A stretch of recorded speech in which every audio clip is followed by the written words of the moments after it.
সালামু আলাইকুম প্রিয় দর্শক, সমস্ত প্রশংসা মহান আল্লাহ তাআলার। আপনাদেরকে স্বাগতম সোবাহান এগ্রোর নতুন আরেকটি ভিডিওতে। আপনারা অনেকেই জানেন গত কিছুদিন যাবৎ আমি অনেকটাই অসুস্থ। আর অসুস্থতার কারণে গত কিছুদিন আমি ঠিকমতো কাজ করতে পারতেছিলাম না। যদিও এখনো ঠিক হয়নি, তারপরও আলহামদুলিল্লাহ চেষ্টা করতেছিলাম কাজগুলো করার।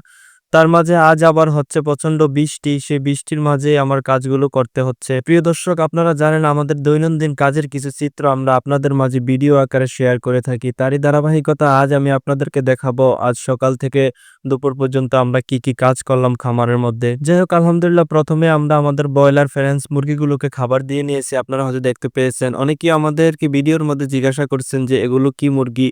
এগুলো হচ্ছে সেই ব্রয়লার ফ্রেঞ্চ মুরগি। আলহামদুলিল্লাহ এখানে আমরা অল্প কিছু ফ্রেঞ্চ তৈরি করেছি ব্রয়লার, যেগুলো থেকে ডিম সংগ্রহ করে আমরা অলরেডি ইনকিউবেটরে দিয়ে দিয়েছি বাচ্চা ফোটানোর জন্য। আশা করি ইনশাআল্লাহ অল্প কিছুদিনের মধ্যে আমাদের সেই ডিমগুলো থেকে বাচ্চা ফুটে বের হবে, তখন সেগুলো আমরা আপনাদের সাথে শেয়ার করার চেষ্টা করব। যাই হোক, আলহামদুলিল্লাহ আমরা মুরগিগুলোকে খাবার দেওয়া শেষ করে পানি দেওয়ার চেষ্টা করতেছিলাম। আর ইতিমধ্যে দেখতেছেন বাহিরে প্রচন্ড বৃষ্টি হচ্ছে, আর বৃষ্টির মধ্যে ভিজে ভিজে আমাদেরকে কাজগুলো করতে হয়।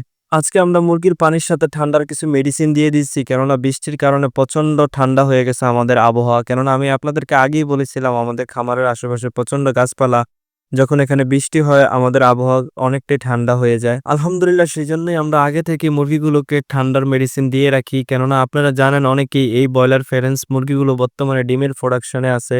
যদি এগুলো ঠান্ডা লেগে যায় তাহলে প্রোডাকশন অনেকটাই কমে যেতে পারে, ডিমের উৎপাদন অনেকটাই কমে যেতে পারে। তাই আমরা চেষ্টা করি সবসময় ঠান্ডার মেডিসিনগুলোকে আগে থেকে দিয়ে রাখতে। যাই হোক, আলহামদুলিল্লাহ দেখতে দেখতে আমরা ব্রয়লার ফ্রেঞ্চ মুরগিগুলোকে খাবার এবং পানি দেওয়া শেষ করে চলে আসছি আমরা সোনালী মুরগিগুলোর কাছে।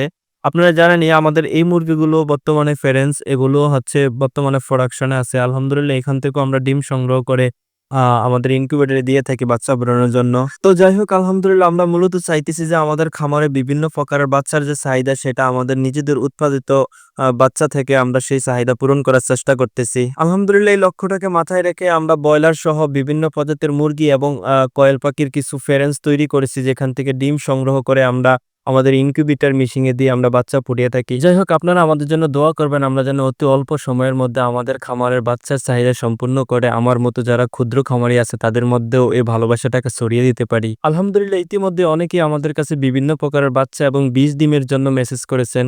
ইনশাল্লাহ আমরা যখনই এগুলো বিক্রি করা শুরু করব আপনাদেরকে জানাবো, এবং কি আমিও চাই আমার এই কষ্ট আর ভালোবাসার ফসল আপনাদের মাঝে খুব দ্রুত ছড়িয়ে দিতে। ইনশাল্লাহ আপনারা দোয়া করবেন, আমরা অতি শীঘ্রই আপনাদের মাঝে বাচ্চা এবং বীজ ডিম আপনাদেরকে দেওয়ার চেষ্টা করব। যাই হোক, আলহামদুলিল্লাহ দেখতে দেখতে আমরা আমাদের নিচের শেডের ব্রয়লার এবং সোনালী মুরগির খাবার পানি দুইটা দিয়ে আমরা উপরের শেডে চলে এসেছি। কেননা আজ এই মুরগিগুলোকে রানীক্ষেতের বুস্টার ডোজ ভ্যাকসিন দিতে হবে। আমি আপনাদেরকে আমাদের পুরনো একটি ভিডিওতে দেখিয়েছিলাম এই মুরগিগুলোকে রানীক্ষেতের প্রথম ডোজ ভ্যাকসিন আমরা কিভাবে প্রয়োগ করেছি। আলহামদুলিল্লাহ আজ এই মুরগিগুলোর 21 দিন বয়স হয়ে গেছে, তাই আজ আমরা এগুলোকে রানীক্ষেতের বুস্টার ডোজ ভ্যাকসিন দিয়ে দেব। তার মধ্যে দিয়ে আজকের আবহাওয়াটা হচ্ছে ভ্যাকসিন দেওয়ার জন্য সবচাইতে উপযোগী। আমি আপনাদেরকে প্রথমেই দেখিয়েছিলাম আজকে প্রচন্ড বৃষ্টি হচ্ছে, তাই আবহাওয়া অনেকটাই ঠান্ডা। সাধারণত আমরা মুরগির ভ্যাকসিন প্রায় সময় পানির সাথে মিশিয়ে খাওয়াই থাকি, আর তাই ভ্যাকসিন করার জন্য আমাদের ঠান্ডা আবহাওয়া অত্যন্ত জরুরি। কেননা আপনারা জানেন গরমের মধ্যে ভ্যাকসিন খুব দ্রুত সময়ে তার কার্যকারিতা হারিয়ে ফেলে। যাই হোক, আলহামদুলিল্লাহ আল্লাহ তাআলার অসংখ্য মেহেরবান, আজকের আবহাওয়াটা অনেকটাই অনুকূলে আমাদের। আর তাই 2 ঘন্টা আগে থেকে সমস্ত পানির পাত্রগুলো আমি মুরগির সামনে থেকে সরিয়ে ফেলেছি। আর তাই মুরগিগুলো এখন সব পানির জন্য তৃষ্ণার্ত। আমি ভ্যাকসিনের পানিগুলো দিতেছি আর সব একসাথে আসতেছে পানি পান করার জন্য। যাই হোক, আলহামদুলিল্লাহ দেখতে দেখতে আমি মুরগিগুলোকে ভ্যাকসিন দেওয়ার কাজটাও সম্পূর্ণ করে ফেলেছি। আজ এই পর্যন্ত। ইনশাআল্লাহ আগামী ভিডিওতে অন্য কোনো বিষয় নিয়ে কথা হবে। সে পর্যন্ত ভালো থাকবেন, আমাদের জন্য দোয়া করবেন। আল্লাহ তাআলা যেন আমাদের ব্যবসা বারাকা দান করে। আসসালামু আলাইকুম ওয়া রাহমাতুল্লাহ।